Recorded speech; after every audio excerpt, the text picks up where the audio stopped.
প্রায় ১০ বছর আগে রাজধানীর গুলশানে ইতালির নাগরিক ও নেদারল্যান্ড ভিত্তিক আন্তর্জাতিক সংস্থা আইসিসি ও বিডির কর্মকর্তা তাবেলা সিজার হত্যাকাণ্ডের ঘটনায় দায়ের করা মামলায় ৩ জনের যাবজ্জীবন কারাদণ্ড দিয়েছেন আদালত। এছাড়া বাকি ৪ জনকে খালাস দেওয়া হয়েছে। বৃহস্পতিবার দুপুরে ঢাকার তৃতীয় অতিরিক্ত মহানগর দায়রা জজ আদালত এই রায় ঘোষণা করেন। বৃহস্পতিবার দুপুর ২টার কিছু আগে ঢাকার তৃতীয় অতিরিক্ত মহানগর দায়রা জজ আদালতে তোলা হয় কারাগারে থাকা তাবেলা সিজার হত্যা মামলার ৪ আসামিকে। সংক্ষিপ্ত রায়ে তাবেলা সিজার হত্যা মামলায় ৩ জনের যাবজ্জীবন কারাদণ্ড দিয়েছেন আদালত। এছাড়া বাকি ৪ জনকে খালাস দেওয়া হয়েছে। এই ৭ জনের মধ্যে মামলার প্রধান আসামি বিএনপি নেতা এম.এ. কাইয়ুমও খালাস। তবে আসামি পক্ষের আইনজীবীরা এ রায়ে সন্তুষ্ট নয় জানিয়ে দাবি করেন ৭ আসামি এই হত্যার সাথে জড়িত ছিলেন না।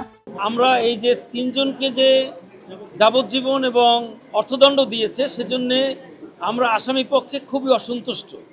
তার ৩-৪টা কারণ হলো ৪২ জন সাক্ষী যে প্রসিকিউশন উপস্থাপন করেছে এই সাক্ষীরা কেউই এই আসামিদেরকে শনাক্ত করতে পারে নাই কোনো সময়ই, এবং আইও স্বীকার করেছেন যে স্থানের কথা বলা, ঘটনাস্থানের কথা বলা হলো, সেই ঘটনাস্থলে যে ভিডিও ফুটেজ সংগ্রহ করেছিল সেখান থেকেও এই যাদেরকে সাজা দেওয়া হয়েছে তাদেরকে আসলে শনাক্ত করতে পারেন নাই। তৎকালীন সরকার রাজনৈতিক উদ্দেশ্যে বিএনপি নেতাদের মামলার আসামি করে থাকতে পারেন জানিয়ে রাষ্ট্রপক্ষের দাবি পূর্ণাঙ্গ রায়ের কপি পাওয়ার পর তারা রায়ের বিরুদ্ধে আপিলের সিদ্ধান্ত জানাবেন। আমরা রাষ্ট্রপক্ষ থেকে সবসময় আমরা চাই একটি মামলা সর্বোচ্চ শাস্তিরই আমরা কামনা করি।